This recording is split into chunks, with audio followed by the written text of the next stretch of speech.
नमस्कार दोस्तों, कैसे हैं आप? उम्मीद है अच्छे ही होंगे। दोस्तों, हमारी आज की वीडियो का टाइटल है सर्वनाम। तो आइए दोस्तों शुरू करते हैं। जो शब्द संज्ञा के स्थान पर प्रयुक्त होते हैं, उन्हें सर्वनाम कहा जाता है। दोस्तों, सर्वनाम का शाब्दिक अर्थ देखें तो सर्वनाम दो शब्दों से मिलकर बना है। सर्व जमा नाम। अर्थ हुआ जो नाम सबके स्थान पर यूज हो या प्रयुक्त हो, उसे सर्वनाम कहा जाता है।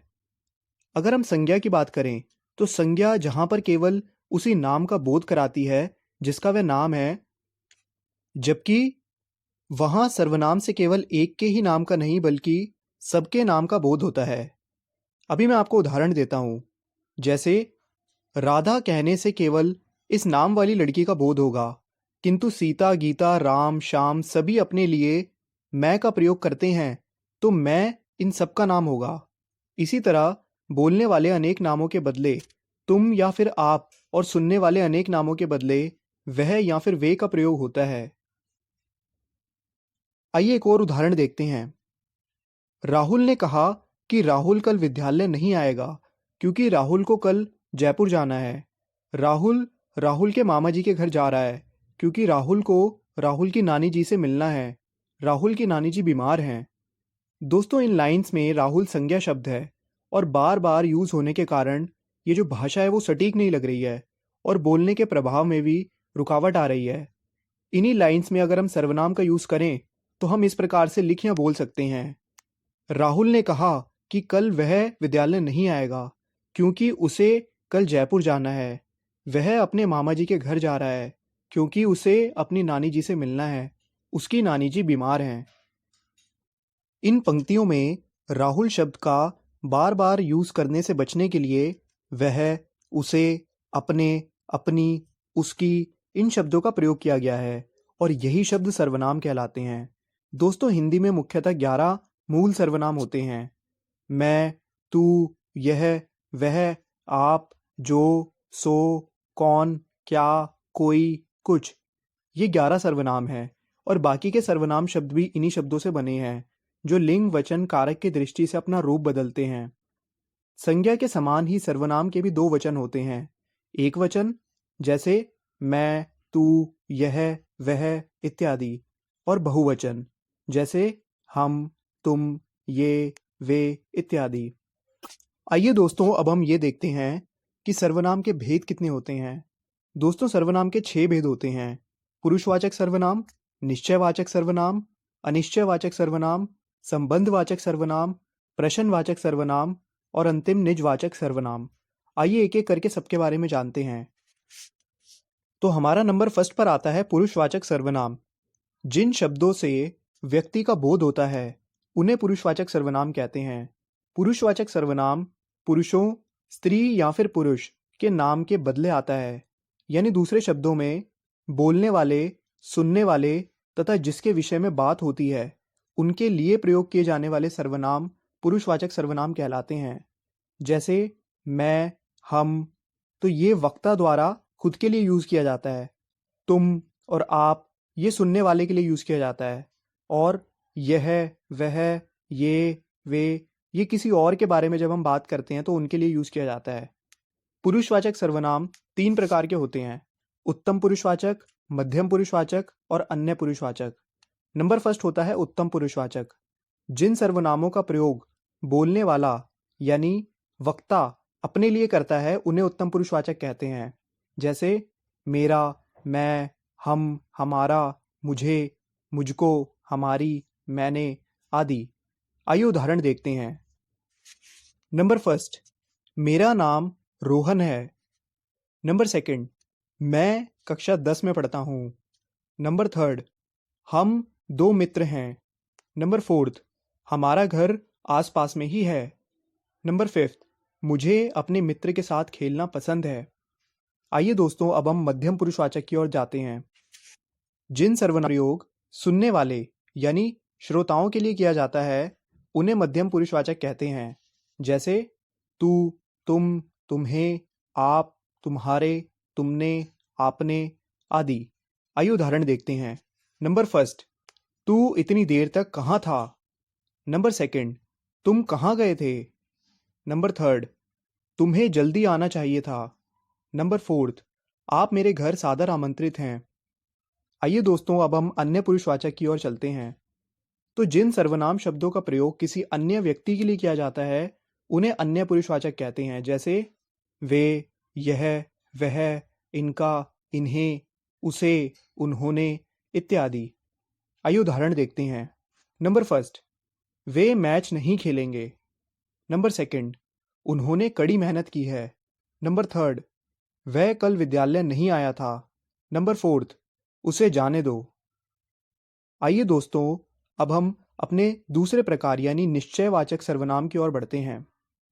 तो सर्वनाम के जिस रूप से हमें किसी बात या वस्तु का निश्चित रूप से ज्ञान होता है उसे निश्चयवाचक सर्वनाम कहते हैं। यानी सरल शब्दों में, जिन शब्दों से किसी व्यक्ति, वस्तु अथवा घटना की ओर निश्चयात्मक रूप से संकेत करे उसे निश्चयवाचक सर्वनाम कहते हैं। दोस्तों, इन सर्वनाम को संकेतवाचक सर्वनाम भी कहते हैं। इसमें यह, वह, वे, ये आदि का निश्चय रूप से बोध कराते हैं।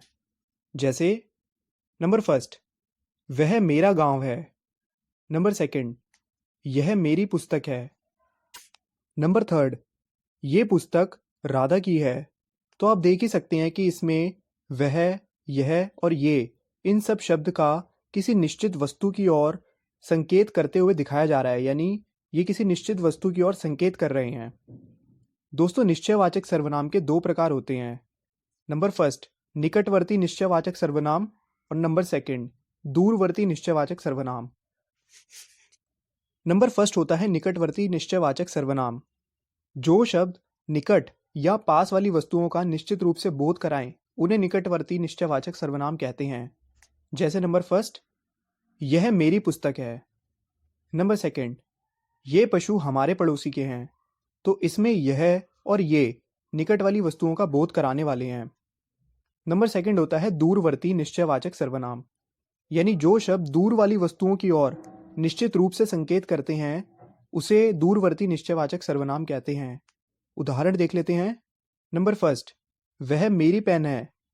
नंबर सेकंड, वे लड़के बहुत परिश्रमी हैं। दोस्तों, इसमें वह और वे दूर वाली वस्तुओं का बोध करा रहे हैं। आइए दोस्तों, अब हम सर्वनाम के तीसरे प्रकार यानी अनिश्चयवाचक सर्वनाम की ओर बढ़ते हैं। जिन शब्दों से किसी व्यक्ति, वस्तु आदि का निश्चित रूप में बोध ना हो वहां पर अनिश्चयवाचक सर्वनाम आता है। यानी दूसरे शब्दों में, जो सर्वनाम किसी व्यक्ति या फिर वस्तु की ओर ऐसे संकेत करे कि उनकी स्थिति अनिश्चित या अस्पष्ट रहे, यानी पता ना चले, उन्हें अनिश्चयवाचक सर्वनाम कहते हैं। जैसे को, कुछ, किसी, कौन, किसने, जहां, वहां आदि। आइए उदाहरण देखते हैं। नंबर फर्स्ट, मोहन आज कोई तुमसे मिलने आया था। नंबर सेकंड, भोजन में कुछ गिर गया है। तो दोस्तों, यहां पर कोई और कुछ व्यक्ति और वस्तुओं का अनिश्चित बोध कराने वाले अनिश्चयवाचक सर्वनाम हैं।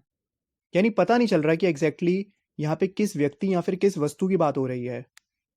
आइए दोस्तों, अब हम अपने चौथे प्रकार यानी संबंधवाचक सर्वनाम की ओर बढ़ते हैं।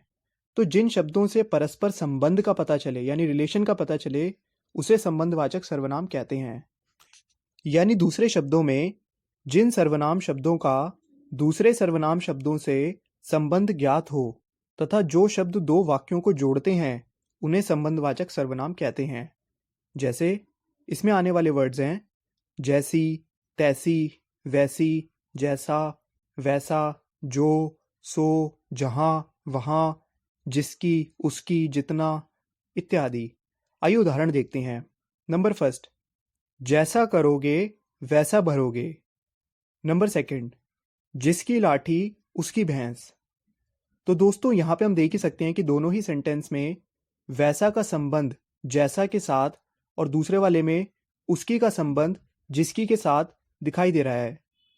तो ये संबंधवाचक सर्वनाम है। आइए दोस्तों, अब हम अपने पांचवें प्रकार यानी प्रश्नवाचक सर्वनाम की ओर बढ़ते हैं। तो जिन सर्वनाम शब्दों को प्रश्न पूछने के लिए प्रयोग किया जाता है उसे प्रश्नवाचक सर्वनाम कहते हैं। यानी जिन शब्दों से प्रश्न का बोध होता है उसे प्रश्नवाचक सर्वनाम कहते हैं। इसके अंदर आने वाले शब्द हैं क्या, कौन, किसने, कैसे, किसका, किसको, किस लिए, कहाँ इत्यादि। आइए उदाहरण देखते हैं। नंबर फर्स्ट, टोकरी में क्या रखा है।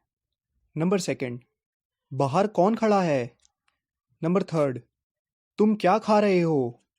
तो हम देख ही सकते हैं कि इन सेंटेंस में क्या और कौन का यूज़ प्रश्न पूछने के लिए हुआ है, इसीलिए ये प्रश्नवाचक सर्वनाम है। आइए दोस्तों, अब हम अपने अंतिम सर्वनाम यानी निजवाचक सर्वनाम की ओर बढ़ते हैं। तो निज का अर्थ होता है अपना और वाचक का अर्थ होता है बोध कराने वाला यानी ज्ञान कराने वाला। तो जो शब्द अपनेपन का बोध कराएं उन्हें निजवाचक सर्वनाम कहते हैं। यानी दूसरे शब्दों में जिन सर्वनामों का प्रयोग कर्ता के साथ अपनेपन का बोध कराने के लिए किया जाता है उसे निजवाचक सर्वनाम कहते हैं। जहां पर वक्ता अपने या अपने शब्द का प्रयोग करता है वहां पर निजवाचक सर्वनाम होता है। इसमें आने वाले शब्द हैं हमें, तुम, अपने, आप, अपने आप, निजी, खुद, स्वयं आदि। नंबर फर्स्ट, वह अपना काम कर रहा है। नंबर सेकंड, मैं अपने आप पढ़ लूंगी। नंबर थर्ड, तुम्हें समय जाना पड़ेगा। नंबर फोर्थ, उसने खुद ही बुलाया था। तो दोस्तों यहाँ पर हमारी इस वीडियो का एक्सप्लेनेशन ख़त्म होता है। उम्मीद है आपको इस वीडियो का एक्सप्लेनेशन समझ में आ गया होगा। आपसे मिलेंगे अगली वीडियो में, तब तक के लिए देखते रहिए खेल खेल में ज्ञान। Okay, thank you.